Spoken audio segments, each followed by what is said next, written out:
So Natalie Esquire claims that Chelsea Gray is still the best point guard in the league. Hello, everybody, and welcome to our channel. I'm Mark. And I'm Rob.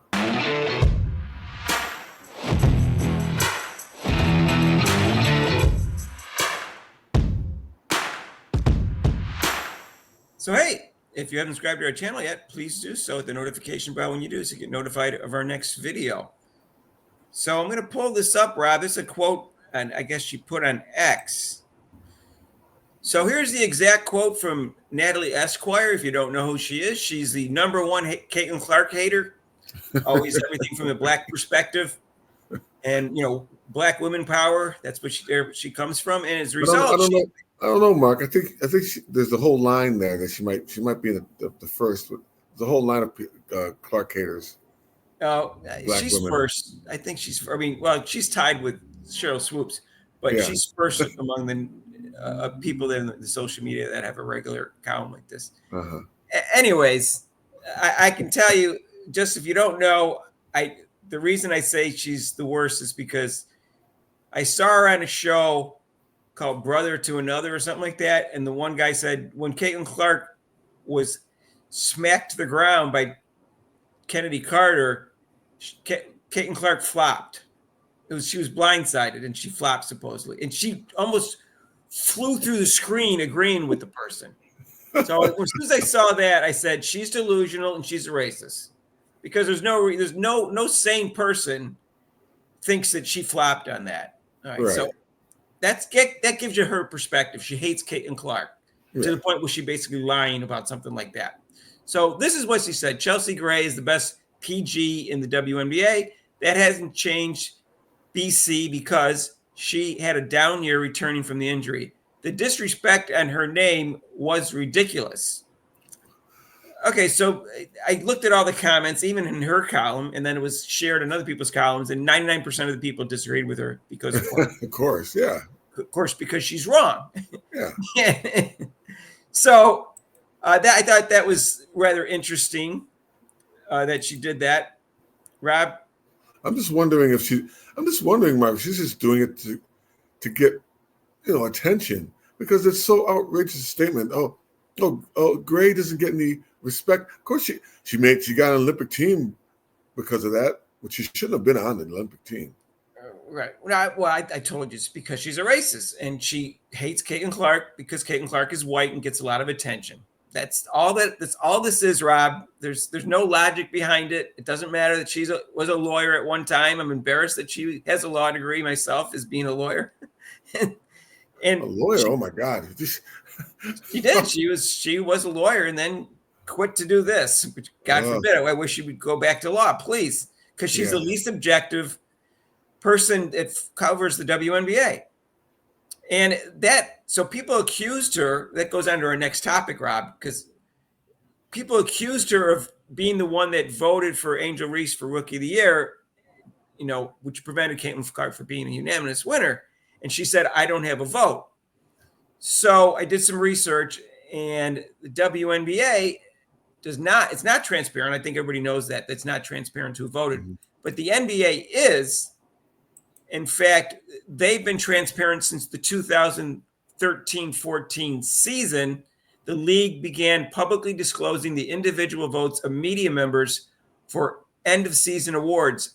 This transparency allows fans and analysts to see how each voter casts their ballot, promoting accountability and open discussion regarding among selections. So the question is, if the NBA did it, and they have almost all the same rules as the WNBA, and they own about half the WNBA, why doesn't the NBA do this?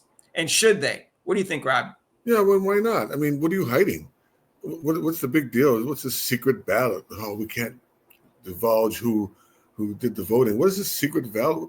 I mean, if you want to vote for somebody, why are you trying to hide? Exactly, Rob. And I think 100% they should. And I think not only is it important for every sports league to do this, it's especially important in the WNBA because we know how much bias there is against Caitlin Clark, and they shouldn't be allowed to vote like Natalie Esquire would vote. They shouldn't be allowed to do that because it's not honest. They have to be objective and they have to be held accountable. And they know they can't get away with it if everybody sees their vote. They can't vote dishonestly because everyone will say this isn't even close to reality. And that's what I would say. Rob, if the people, when they first did the Major League Baseball Hall of Fame, some voters didn't vote for Babe Ruth, who was obviously the best player of all time at that time, up to that point. It should have been transparent back then. And anybody who didn't vote for Babe Ruth or Ty Cobb should not have been allowed to vote again. Same thing here. Transparent. If you have a ridiculous vote, guess what? If I was ahead of it, the next year you would be out. I'm saying where nobody agrees with you. That kind of vote. Something like this. Yeah, you can go to baseball, which is really a good example. I mean, you got Cal Ripken, who didn't get a unanimous vote. Who was the person that voted no? What was your reasoning behind voting no for not having Cal Ripken voted unanimously into the Hall of Fame? But to be transparent, if you're gonna be a voter, just say it. You got something to say, say it. Don't be afraid. What are you afraid of? Right. So in terms of the discussion on the best point guard in the league, Mick Talks Hoops said she was the 7th best point guard in the league. Chelsea Gray, not Caitlin Clark. He obviously said Caitlin Clark was the best point guard in the league. I don't agree with 7th, but she's around 4th. I mean, you got Sabrina Ionescu, Skylar Diggins-Smith is better than her. So, I mean, at best, she's 4th. And Rob, look at this injury. Either she came back from the injury too soon so she could play in the Olympics, or she has a permanent injury because she is still hobbling in the Unrivaled, even though she's playing well. Right. She's her 7th because she can't run. Right. She's still fighting through it. And, that means that she is one of the top. She's not the 7th. She's definitely one of the top guards, of course, in the league. That's why she can, still participate and still do well. But there's something off with her gaunt and just her movement that she didn't have before she got injured. Right. And I'm wondering whether it's permanent or she should have taken a rest and shouldn't have come back so early, or both, taking a rest after the season or not even come back this season. And maybe that's why it's, she's still hobbling. I don't know. It's been 16 months since she had the injury. Yeah. Now, Robin Lundberg did a video on this and said, not only is Caitlin Clark the best point guard in the league, she established herself as the best point guard in the history of the WNBA her rookie year. And I agree with that 100%. And he tends not to overstate things. So I think it's a reasonable opinion. I think it's very clear that she is. She set all sorts of records. She's the best. I thought she was the best passer in the history of women's basketball when she was a senior at Iowa. And she got even better this year. So to me, it's not even and Mark, it would have been even better if her teammates, the teammates had to get used to those passes where they were open. And like I said before in my other videos, like my freshman coach used to say, if he's open, hit him in the head. She did that. She did that once. Did that. Aaliyah Boston, she said that in an interview, Rob. Oh, yeah. So she must have the same coach. Yes, I know. I was laughing. I'm like, hey, what my coach was talk to her. But she had she would have had even more with the drop passes and missed layups. Right. It would have even started even more. Just look at the stats. Right. So they put up some charts. Caitlin Clark's rookie year was better than Chelsea's great best year. In addition to that, Rob, she set a record for most assists. Chelsea Gray's never led the league in assists. So stop it with she's the best point guard in the league right now because she's never even led the league in assists. Yeah, occasionally she has a fancy pass that looks good. And she's, like I said, she's one of the top 5 point guards in the league despite being injured, but she's not the best point guard in the league. So stop the ridiculousness.